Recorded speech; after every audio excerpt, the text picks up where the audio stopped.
बच्चों, आज हम नए वीडियो के साथ प्रस्तुत हैं आपके सामने।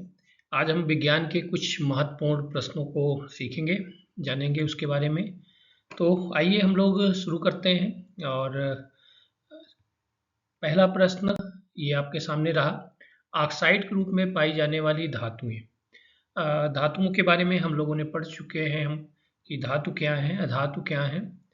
और तो इसमें आप देख पा रहे होंगे ऑक्साइड के रूप में पाई जाने वाली धातु, तो लोहा, जिसको आयरन ऑक्साइड कह सकते हैं, एल्युमिनियम ऑक्साइड हो गया, मैग्नीज ऑक्साइड हो गया। ये ऑक्साइड के रूप में देखा जाए तो तीनों धातुएं पाई जाती हैं। तो हम ये कह सकते हैं कि इसका सही आंसर क्या होगा, उपरोक्त सभी। दूसरा प्रश्न ये आपके सामने रहा, सल्फाइड के रूप में पाई जाने वाली धातुएं। तो इसमें देखिए, अभी लोहा आपने पढ़ा ही है, ऑक्साइड के रूप में पाया जाता है। तो सोना भी हो गया। तो इसमें अगर हम लोग विचार करें तो इसमें लेड, जिसको हम लोग सीसा कहते हैं, तो सीसा, ये लेड, ये क्या होगा, ये सल्फाइड के रूप में प्राप्त होता है। कुछ और भी धातुएं हैं जो सल्फाइड के रूप में प्राप्त होती हैं, जैसे कॉपर, जिसको हम लोग तांबा कहते हैं, लेड हो गया, सीसा, जिंक, जस्ता, निकिल धातुएं। तो ये क्या होता है, सल्फाइड के रूप में पाई जाती हैं, जो है कॉपर सल्फाइड हो गया, लेड सल्फाइड हो गया, जिंक सल्फाइड हो गया। तो इस टाइप ये अपना इस रूप में पाई जाती हैं, जो है। आगे हम लोग बात करते हैं, भारत में निम्नलिखित में से किस खनिज का पूर्ण अभाव है। जैसा कि हम लोग जानते हैं, सोना भी हमारे यहाँ पाया जाता है, चांदी भी, लोहा भी पाया जाता है। प्लेटिनम एक ऐसी धातु है जो कि हमारे यहाँ, अपने यहाँ नहीं पाई जाती है, जो है इसका पूर्ण अभाव माना जाता है। तो इसका राइट आंसर क्या हो जाएगा, प्लेटिनम। अब देखिए, निम्न में से कौन सी धातुएं कठोर नहीं होती है। सोडियम, जो कि आप जानते हैं कि इसको हम लोग, इतना ज्वलनशील होता है कि अगर ये पानी में भी अगर इसको डाल दिया जाए तो आग लग जाती है, जो है। और ये, इसको आप चाहें तो चाकू से या हाथ ऐसे आप काट सकते हैं। पोटेशियम और मैग्नीशियम, ये तीनों धातुएं क्या होती हैं, ये धातु होते हुए भी मुलायम होती हैं, ये कठोर नहीं होती, इनको चाकू से काटा जा सकता है। तो इसमें सही आंसर हो जाएगा उपरोक्त तीनों।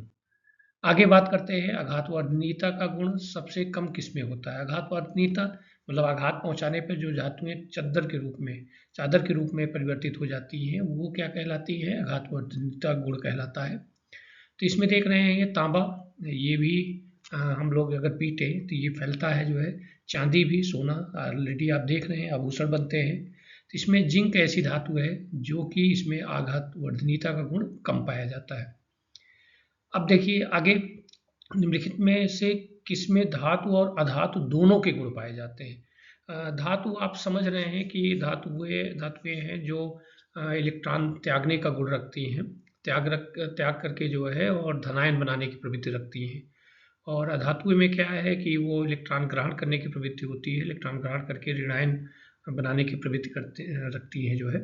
तो ये चीज़ हम लोगों ने आयन वाले में, आवेश वाले में हम लोगों ने विधिवत पढ़ा है, उसका वीडियो भी पढ़ा है, आप वहाँ देख सकते हैं इसके बारे में।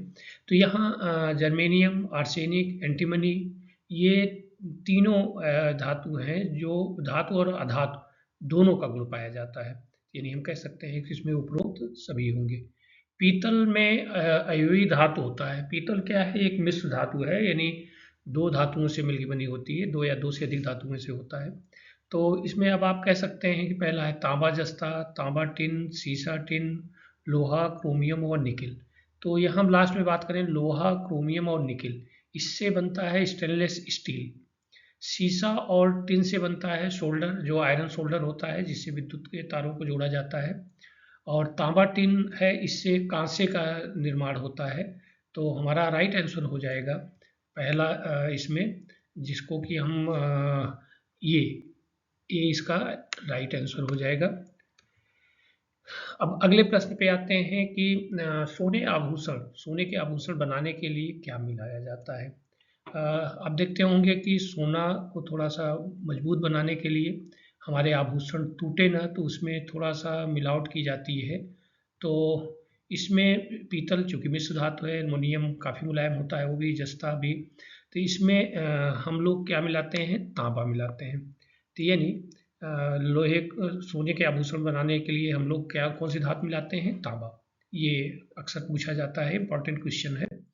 विषाणु बने होते हैं। विषाणु आप जानते हैं कि ये न्यूक्लिक अम्ल और प्रोटीन और इनकी बाहरी सतह जो है ये पूरा उसी से बनी रहती है, दोनों से।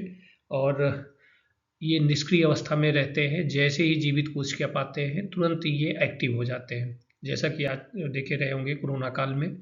और हमेशा ये कहा जाता था कि हाथ को आप धुलें, बाहर से अगर विषाणु आपके हाथ में लगे भी हैं तो हम लोग क्या होता था जो है सैनिटाइज़र से या फिर हैंड वॉश से जो है धुलते थे, जिससे क्या होता था विषाणुओं का स्ट्रक्चर बिगड़ जाता था जो है, जिसके कारण वो क्या होता था एक्टिव नहीं हो पाते थे और हमारे शरीर पर दुष्प्रभाव नहीं डाल पाते थे।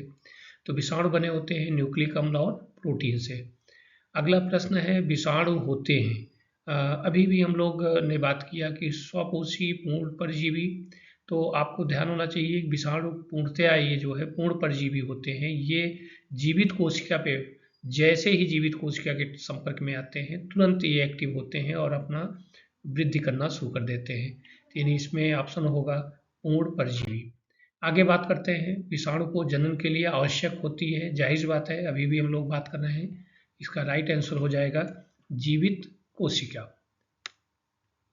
तो आगे बात करते हैं हम लोग अगले प्रश्न पर। विषाणु के बीच की कड़ी होती है, जाहिर सी बात है विषाणु सजीव व निर्जीव, जीवाणु व कवक, सजीव व कवक, निर्जीव व कवक। वाकई ये सजीव और निर्जीव के बीच की कड़ी होती है, क्योंकि ये निष्क्रिय अवस्था में रहते हैं और जैसे ही सजीव कोशिका पाते हैं तुरंत ये एक्टिव हो जाते हैं। तो हमारा आंसर हो जाएगा सजीव व निर्जीव कोश। विषाणु की खोज किसने किया था? इसमें आप देख पा रहे हैं Hargobind Khorana, Louis Pasteur, Fleming. तो हरगोबिंद खुराना भी नहीं होंगे, लुई पाश्चर भी नहीं होंगे, फ्लेमिंग भी नहीं होंगे। इसमें होंगे दामित्री इनोवस्की। अगले प्रश्न पर बात करते हैं हम लोग। विषाणु की खोज हुई। देखिए ये भी जानना जरूरी है, कभी कभी पूछ लिया जाता है। विषाणु की खोज 1892 ईस्वी में हुई। आगे बात करते हैं अंतिम प्रश्न पर। कवक को ये भी कहा जाता है, आप लोग जानते होंगे कवक का दूसरा नाम भी होता है जिसको बोलते हैं फफूंद, गांव की भाषा में फफूंदी बोलते हैं जो है।